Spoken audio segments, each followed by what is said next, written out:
Assalamualaikum warahmatullahi wabarakatuh. Perkenalkan, nama saya Muhammad Arfan Ahmadiyadil dari kelas 11 MIPA 4 nomor presensi 24. Kali ini saya akan membahas tentang salah satu pahlawan nasional yang bernama Tuanku Tamusai. Mungkin nama itu masih asing terdengar di telinga kita. Tidak terkenal Kapitan Patimura, Sultan Hasanuddin, maupun Tuanku Imam Bonjol. Namun, peranan Tuanku Tamusai sangatlah penting dalam mengusir penjajah di tanah Indonesia ini. Nah, untuk lebih jelasnya lagi, mari kita bahas tentang bagaimana kehidupan Tuanku Tamusai serta bagaimana perlawanannya melawan Belanda di video kali ini. Tuanku Tamusai atau orang Belanda memanggilnya The Padris Che Guevara Khan atau Harimau Padri dari Rokan ini lahir tanggal 5 November 1784 di Dalu-Dalu, Nagari Tamusai, Rokan, Hulu, Riau.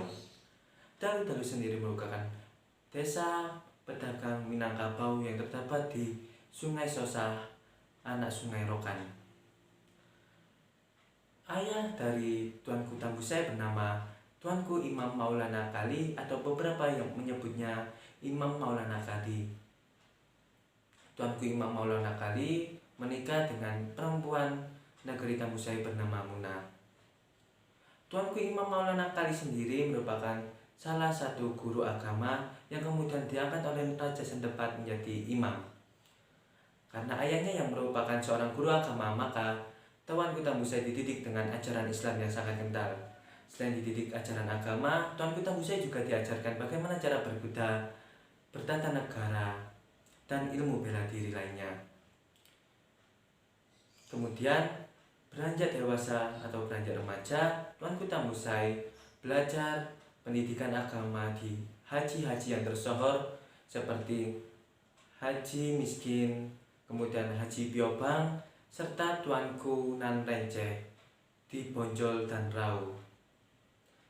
Oleh karena itu, Tuanku Tamusai memiliki aliran agama Islam Padri. Sebelum Tuanku Tamusai melakukan perlawanan terhadap Belanda, beliau terlebih dahulu melakukan dakwah dan menyiarkan agama Islam di daerah Toba. Di daerah tersebut, beliau tidak diterima dengan baik oleh masyarakat setempat. Hal ini dikarenakan masyarakat Toba menganggap bahwa ajaran Islam yang dibawa oleh Tuanku Tamusai tidak sesuai dengan ajaran-ajaran serta adat istiadat yang diberikan oleh nenek moyang mereka. Bahkan di beberapa waktu, Tuanku Tamusai diberikan ancaman-ancaman oleh masyarakat Toba. Akhirnya demi keselamatannya, Tuanku Tamusai memilih untuk kembali ke Rau dan berdakwah di sana. Pada tahun 1820, Tuanku Tamusai diutus untuk memperdalam ilmu agamanya di Mekah, Arab. Pada tahun 1823, Tuanku Tamusai akhirnya ikut angkat senjata atau berperang melawan Belanda di daerah Natal. Pada tahun 1831, beliau sempat memimpin perlawanan di Dalu-Dalu dan mendirikan benteng-benteng di tempat tersebut. Setahun berikutnya atau pada tahun 1832, Tuanku Tamusai diangkat menjadi pemimpin pasukan di daerah Dalu-Dalu, kemudian Mandailing, Angkola, kemudian Padang Lawas, serta Lubuk Sikaping. Pada tahun 1834 dan 1837 merupakan perlawanan yang besar yang dilakukan oleh Tuanku Tamusai.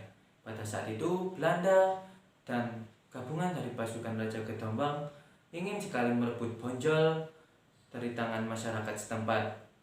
Namun, berkat strategi yang dibuat oleh Tuanku Tamusai, mereka bisa mencegah dan menahan pasukan Belanda yang bergerak dari utara sehingga tidak dapat masuk dari Bonjol.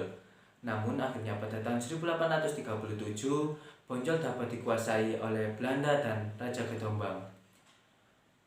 Namun, karena Tuanku Tamusai memiliki strategi yang luar biasa, beliau dapat mengambil alih Bonjol dengan merebut benteng Van Amorongan dari Belanda sehingga Bonjol kembali bebas dan Belanda dapat ditekuk mundur. Setelah Belanda Di Tepuk Mundur, Belanda bergabung kembali dengan raja setempat dan mengirimkan perjanjian damai ke Tuanku Tambusai, namun selalu ditolak oleh Tuanku Tambusai. Karena kemampuan kepemimpinannya yang sangat baik, Tuanku Tambusai diberikan banyak julukan seperti Ompu Cangangna, Ompu Balio, dan Ompu Bangun. Pasukan Belanda pun menyeganinya dan memberikan julukan Harimau Badri dari Rokan atau The Padris Jigo Farokan. Pada tahun 1838, Perang Padri berakhir dengan kemenangan Belanda. Hal ini dikarenakan pasukan Tuanku Tambusai terpojok dan terkepung oleh pasukan Belanda. Syukurnya, Tuanku Tambusai berhasil lolos dari kepungan tersebut, dan di umurnya yang ke-90 tahun, beliau pindah ke negeri Sembilan, Malaysia. Beliau pindah untuk melakukan penyusunan strategi untuk melakukan serangan balik melawan Belanda. Namun, belum selesai beliau melakukan strategi atau mengatur strategi, beliau harus menghembuskan nafas terakhirnya pada tahun 1882 dan jasadnya dimakamkan di Rasah, Malaysia. Atas jasa-jasanya yang sangat besar dalam melakukan perlawanan terhadap Belanda, beliau diberikan gelar pahlawan nasional pada tanggal 7 Agustus 1995 sesuai dengan surat keputusan Presiden nomor 71/TK/1995. Sekian dari kisah perjuangan Tuanku Tambusai yang sudah saya sampaikan. Banyak hal yang dapat kita teladani dari sikap beliau. Contohnya, beliau memiliki sikap pantang menyerah, memiliki semangat yang sangat tinggi, memiliki jiwa kepemimpinan yang kuat, serta semangat belajar yang sangat tinggi. Tentunya kita harus mencontohnya seperti dengan semangat bersekolah dan belajar untuk mencapai kesuksesan, kemudian pantang menyerah dalam menggapai suatu impian atau tujuan, serta tetap optimis pada masa depan kita semua. Demikian yang dapat saya sampaikan. Apabila ada salah kata, mohon maaf. Wassalamualaikum warahmatullahi wabarakatuh.